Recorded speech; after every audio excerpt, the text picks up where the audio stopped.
हर घर की नींव प्यार, सम्मान और समझ पर टिकी होती है। अगर परिवार में एक भी सदस्य अपने स्वार्थ और घमंड के रास्ते पर चल पड़े, तो पूरे घर की खुशियां धीरे धीरे बिखरने लगती हैं। ऐसी ही एक कहानी है बिगड़ी बहू के 5 अवगुणों की, जो यह सिखाती है कि परिवार का सुख केवल भौतिक चीजों से नहीं, बल्कि अच्छे संस्कारों से बनता है। गांव के एक कोने में रामदीन नाम का किसान रहता था।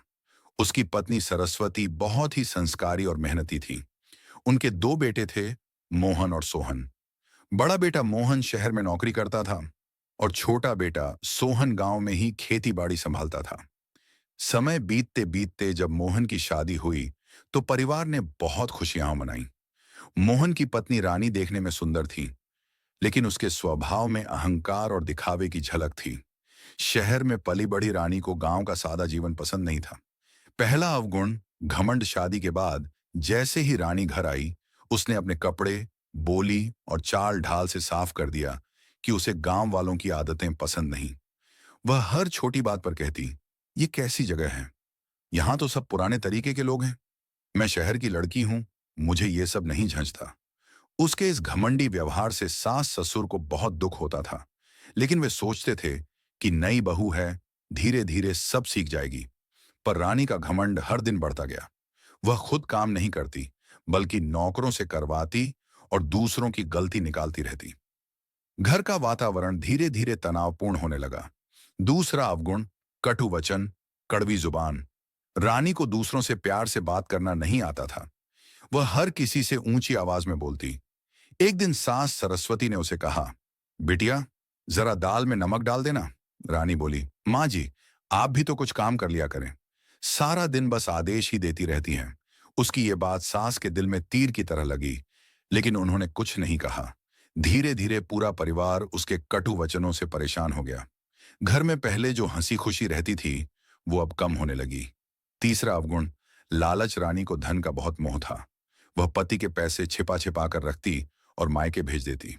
जब सास ससुर को जरूरत की चीज मांगते, तो वह बहाना बना देती, घर में पैसे नहीं हैं। धीरे धीरे मोहन पर भी उसका प्रभाव बढ़ गया। वह अपने माता पिता से दूर होने लगा। रानी की लालच ने न केवल घर की आर्थिक स्थिति कमजोर की, बल्कि रिश्तों की मजबूती भी तोड़ दी। चौथा अवगुण, झूठ और चालाकी। रानी झूठ बोलने में माहिर थी। वह हर गलती दूसरों पर मढ़ देती थी। एक दिन उसने सास की चांदी की पायल बेच दी और कहा कि चूहा उठा ले गया। जब सच्चाई सामने आई तो पूरे परिवार में कलह मच गया, लेकिन रानी ने आंसू बहाकर सबको मना लिया और खुद को निर्दोष दिखाया। धीरे धीरे उसने झूठ और चालाकी से घर की हर चीज पर अधिकार जमा लिया। पांचवां अवगुण, परिवार में फूट डालना। अब रानी ने अपने देवर सोहन के खिलाफ भी बात बनानी शुरू की। वह रोज पति से कहती, तुम्हारा भाई बहुत चालाक है, वो तुम्हारी हिस्सेदारी हड़पना चाहता है। धीरे धीरे मोहन भी पत्नी की बातों में आ गया। दोनों भाइयों में दरार पड़ गई। घर का सारा प्यार और एकता मिट्टी में मिल गई। एक दिन विवाद इतना बढ़ा कि दोनों भाइयों ने संपत्ति बांट ली और अलग अलग रहने लगे। रामदीन और सरस्वती यह सब देखकर टूट गए। जिस घर में रोज पूजा पाठ और हंसी की गूंज थी, वहां अब सिर्फ ताने, आंसू और कलह बची थी।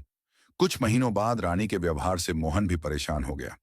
वह समझ गया कि माँ बाप से दूर रहकर उसने बहुत बड़ी गलती की है। उस दिन रानी की चालाकी का जाल उसी पर उलझ गया, जब उसके मायके वालों ने उसके पैसे हड़प लिए। रानी टूट गई। उसने पहली बार अपनी गलती महसूस की और सास ससुर के पास माफी मांगने गई। सरस्वती ने आंसू पोंछते हुए कहा, बेटी, गलती हर किसी से होती है, लेकिन सुधारने का साहस बहुत कम में होता है। अब तू अगर सच में बदलना चाहती है, तो घर को फिर से जोड़ दे। रानी ने सच्चे मन से घर की जिम्मेदारी संभाली। उसने अपने सारे अवगुण छोड़ दिए। अब वह विनम्र, सच्ची और सेवा भाव से भरी बहू बन गई।